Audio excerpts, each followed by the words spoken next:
What is going on, everybody? Been a diehard Pistons fan since '03 and starting to get cautiously optimistic about this Pistons team.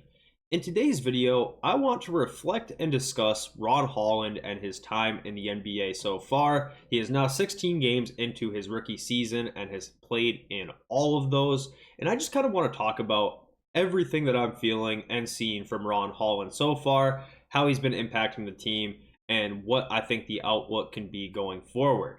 So, to kind of zoom out, I do feel like it's important to be incredibly transparent about how I felt about the Pistons drafting Ron Holland on draft night. I wasn't a fan of the pick. I felt like at that point in time that the Pistons' shooting struggles from last year were so important that it should be one of the rare exceptions where the Pistons should consider fit when drafting, and they didn't. They drafted Ron Holland, who was a no-one shooting project. And at that point in time, I was pretty upset about it. I've been more upset about Pistons drafting other guys in the first round historically. I wasn't ready to flip my desk, but I was a bit blindsided, and I was not the biggest fan of the pick at that point in time.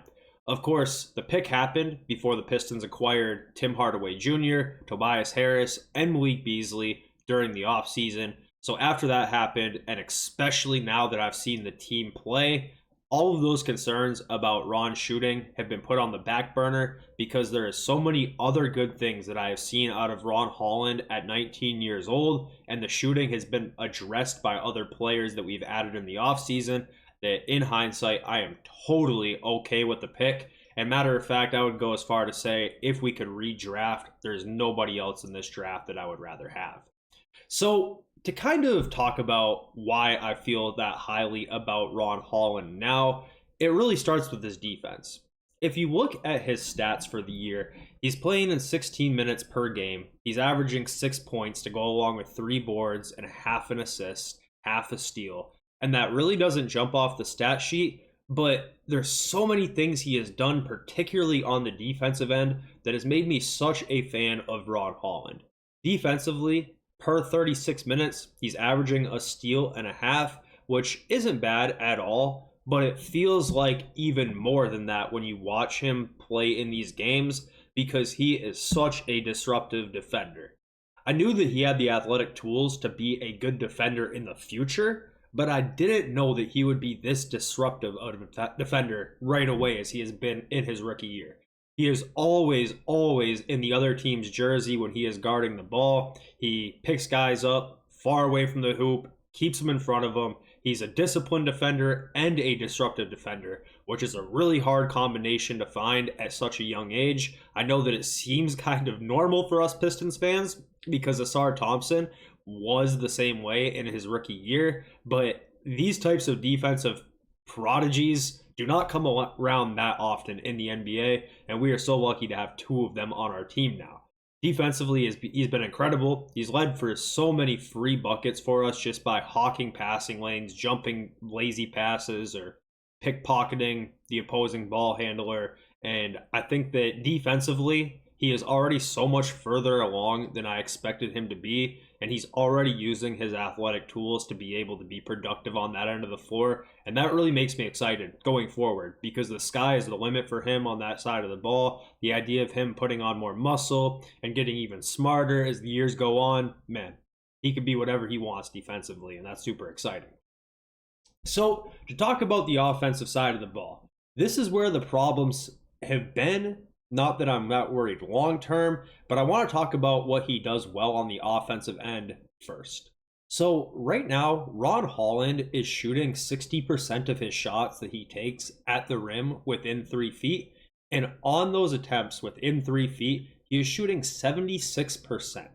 That is a really good rim finishing percentage. And it completely checks out when I watch the games because when Ron Holland gets into the lane, he is always, it feels like, either scoring or drawing the foul.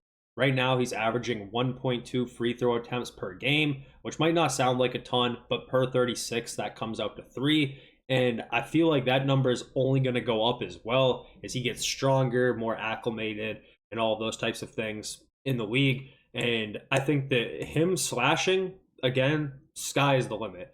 I know it's easy to compare him to Ausar Thompson, just because they do have a lot of the same shortcomings offensively. But I think that his ability to create for himself off the dribble, create paint touches off the dribble, and just generally slash and get to the basket at will, that is a place where he is already better than Ausar Thompson, I believe.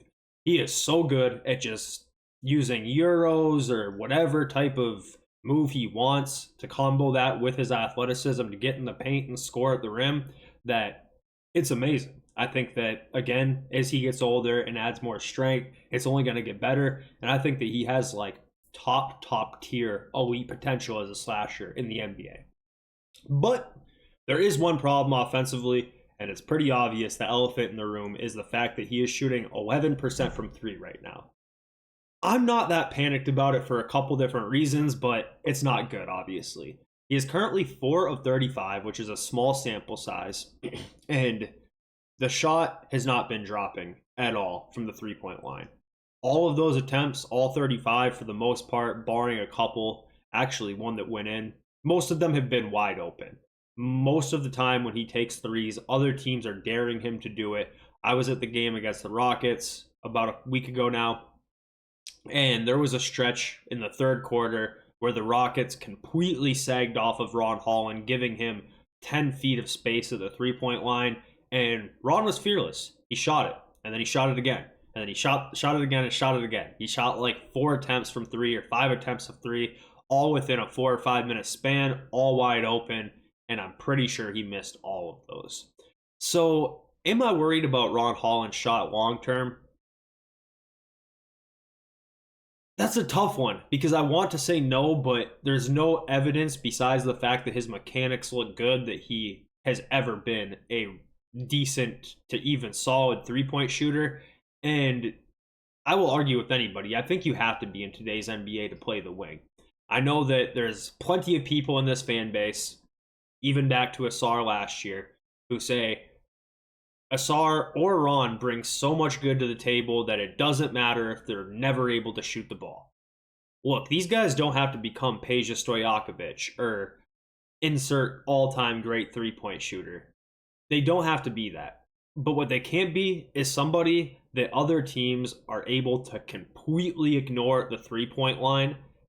And when they do get the ball wide open, they're still shooting 11% on those wide open attempts. Just knock down 30% of them and I'm happy. I'm not asking for either Ron or Ausar to become marksmen. They don't need to be, in my opinion. They bring so much to the table in other departments. They don't need to be elite three-point shooters, but what they need to be is guys who can hit it when they're left wide open at a decent enough clip. And I think that if I had to pick and choose based on what I saw from Ausar's rookie year and Ron's year right now, Ron's mechanics look a little bit better. So that's something to be hopeful about. And of course, we do have Fred Vincent now, who is a trusted and tried and true three-point shooting coach. So I do have some faith that he'll eventually be a good three-point shooter. But the thing is, where you might disagree with me, is I think that he has to be a decent three-point shooter in today's NBA for him to have a successful career. Then by successful, I mean live up to the standards that I already have kind of set in my head, because the dude has potential to be really, really good. But I think that if he continues to shoot the ball as poorly as he has long term, it's going to be hard for him to reach that potential, because it just allows other teams to scheme around him in a way that is very, very hard to overcome. So let me know what you guys think about Ron Holland 16 games into his career. I'm a fan. I think that just his fearlessness and his energy alone is enough for me to be a fan of him. But what he's able to bring to the game from an athleticism standpoint and a rim finishing standpoint, I think the sky's the limit. But let me know what you guys think. Be curious to hear what y'all think, and I'll catch up with you soon.